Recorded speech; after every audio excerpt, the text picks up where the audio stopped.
April, and today I wanted to talk about Ice by Beth Durst. I hauled this, just this last book haul, and a few of you experienced interest in this beautiful book. And so I thought I'd give you my thoughts and opinions on what this contains. Now, Ice is a retelling of East of the Sun, West of the Moon, which is one of my all-time favorite fairy tales. East of the Sun, West of the Moon is kind of a combination of Eros and Psyche, or Cupid and Psyche, and Beauty and the Beast. So it's basically about a girl who is taken in different ways by a polar bear to his castle to live and become his wife.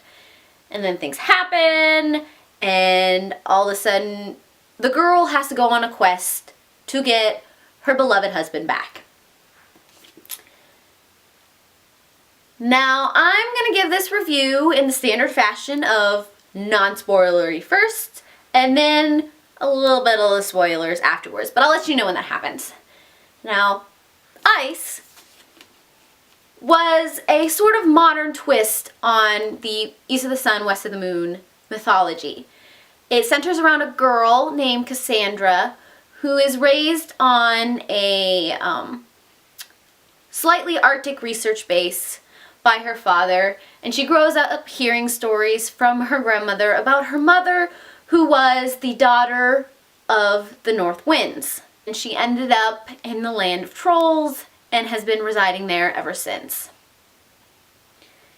As Cassandra grew up, she started, believing that her mother would probably died in some kind of blizzard or something like that, until one day it comes out that no, she is legitimately imprisoned by the trolls, and then she meets a polar bear, and things happen from there. This book in particular for me is not my favorite retelling of East of the Sun and West of the Moon.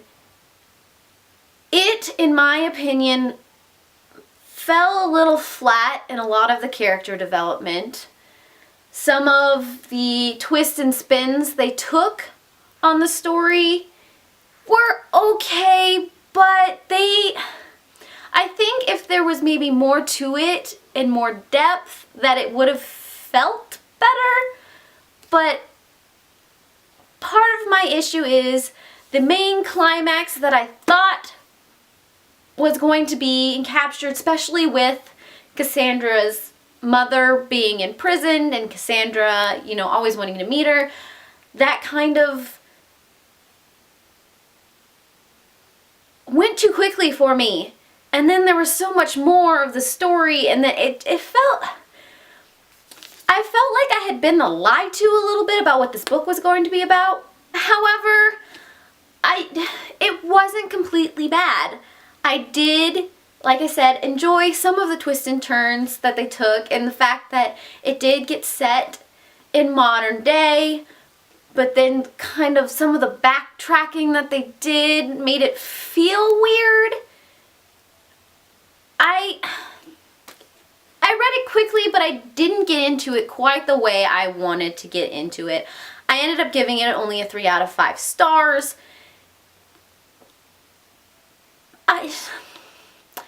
It left me a little confused and a little underwhelmed. So that's basically this book. I mean, if you do like retellings and you don't mind a little bit of the YA, slightly instant lovey kind of deal, that's okay. I do like parts of Cassandra as a character, because in some of the situations that she's put in, she reacts exactly how I would expect someone to react, rather than, the kind of just lying down and accepting fate kind of deal that sometimes happens in fairy tales. But she is her own person, even when it annoys me. So she has that for her. But overall, I have read better retellings than this one. Unfortunately, I wanted so much to love this one, But yeah. Now, some of my spoilery thoughts about Ice. Okay, so I'm assuming since you're watching this, you know the basic plot line behind East of the Sun, West of the Moon, which is, of course, she gets taken by a polar bear and goes to his castle to live and become his wife, and at night he takes human form, but she can't see him, and there's this whole deal if, you know, promises and things will be broken if she does. After a certain period of time, he can tell her, but she just can't take not knowing, and she sees him, and then that results in him being forced to marry the troll princess. And so she goes on this huge epic quest to find him with the help of the North Wind and that kind of stuff. So yes, that was my brief synopsis of the East of the Sun, West of the Moon. Now, Cassandra, like I said, Cassandra was, I could get behind some of Cassandra's character, especially when that first night he shows up in the room and she basically comes at him with an axe. I like that, because who wants a strange man in your bedroom the first night you're at someplace new and you supposedly married a polar bear? I laughed. To say the least. I'm like, yes, that is how I would react. I would find a sharp object or a heavy object and probably beam him. But the mythology that they added to the mythology, because they made Bear, who's the polar bear, of course, they made him a keeper of the polar bear souls, helping, you know, birth and death and that cycle, and it started to feel weird. And then the fact that for the first, it was probably only like 50 pages in, where he's like, okay, if you marry me, I will get your mother back home. And then so that whole storyline was concluded within like 75 pages. And that is pretty much, you know, the synopsis part that pulls everything. So my thought was that these guys would work together to find Mom. But no. She ends up back as soon as she says, okay, we can get married. And then they sit around the castle and dink around like 5-year-olds for several months before she decides that, hey, I need to go home because I'm not accomplishing anything here. Really? You wasted that many pages for... Ah! And then the fact that, okay, when she does come back and they have this system, and then, of course, she ends up pregnant. And so the whole time that she is looking for her husband, she's pregnant with his child, and nobody wants to help because they're more concerned about this baby because these soul keepers are becoming a dying breed and they need more of them. Of course, that whole, it started driving me nuts where she's like, I don't want this kid, get it out of me. And everyone's else like, no, you can't move.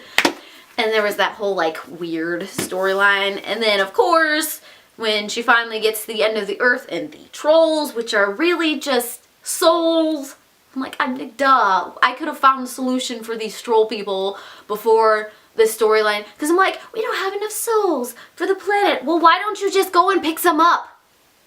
I mean, they seem to be hanging out at the end of the earth. Do these guys just not communicate very well?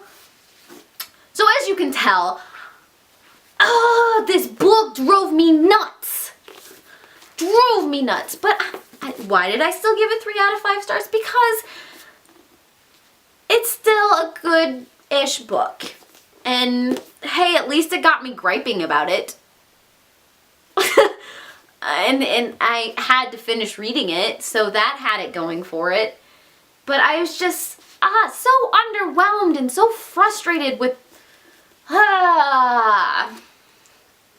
So yeah, that was that. So that was my kind of weird ranting review of Ice. And yeah, I'll leave it with that. I heart you beautiful faces. Bye.